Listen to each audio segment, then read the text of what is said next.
Depuis son élection en 2021, les aptitudes de Joe Biden à gouverner les États-Unis sont largement remises en question. En effet, l'état de santé du 46e président américain, testé positif au Covid-19 en juillet dernier, fait l'objet de sérieuses spéculations depuis qu'il a tenu certains propos incohérents en public. En outre, lors de la première année de sa présidence, Joe Biden a été filmé à plusieurs reprises paraissant complètement désorienté lors de rencontres officielles, sinon en train de perdre l'équilibre. Comme en février dernier, à l'aéroport de Varsovie-Chopin, en Pologne. Dans une vidéo publiée par le New York Post, on peut voir l'octogénaire tomber en avant dans l'escalier d'embarquement d'un avion de la Royal Air Force, qui le ramenait à Washington D.C.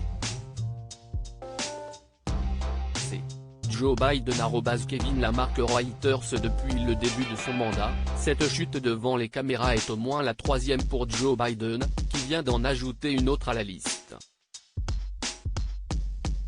Une nouvelle chute qui fait le tour du monde ce jeudi 1er juin 2023, l'ancien vice-président de l'administration de Barack Obama a encore une fois fait parler de lui à cause d'une nouvelle chute en public.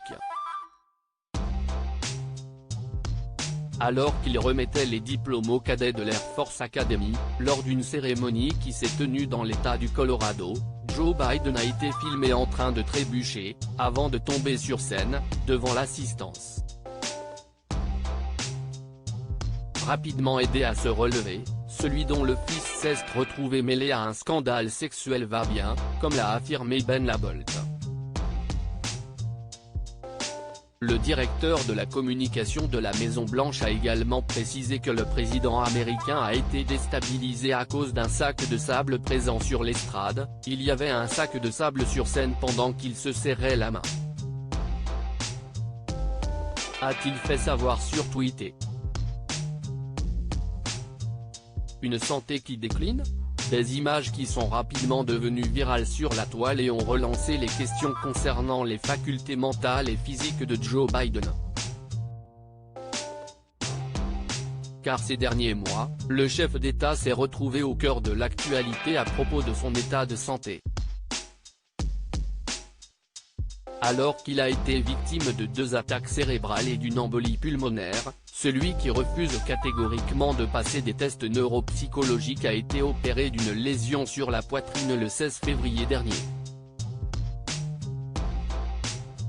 Celle-ci était devenue cancéreuse à la suite d'une biopsie. Cependant, comme l'a rapporté Stephen Portnoy, journaliste correspondant à la Maison-Blanche, l'intervention s'est déroulée sans incident. Le médecin de Joe Biden, Kevin O'Connor, a confirmé dans son rapport que son patient était à présent complètement guéri, tous les tissus ont été retirés avec succès. Aucun traitement n'est nécessaire, a-t-il noté dans son rapport. Quelques mois avant son opération, à l'automne 2022, Joe Biden et sa femme Jill ont planté un arbre dans les jardins du Bureau ovale, à l'occasion des 50 ans de service de Dale Haney, le gardien en chef des lieux. Seulement, en voulant regagner ses appartements, le président de 80 ans a pris la direction opposée, avant de s'adresser aux membres de son équipe. « Où allons-nous » leur a-t-il demandé. Une scène qui a fait les choux gras de la presse internationale et été grandement commentée sur les réseaux sociaux. Qu'en pensez-vous ?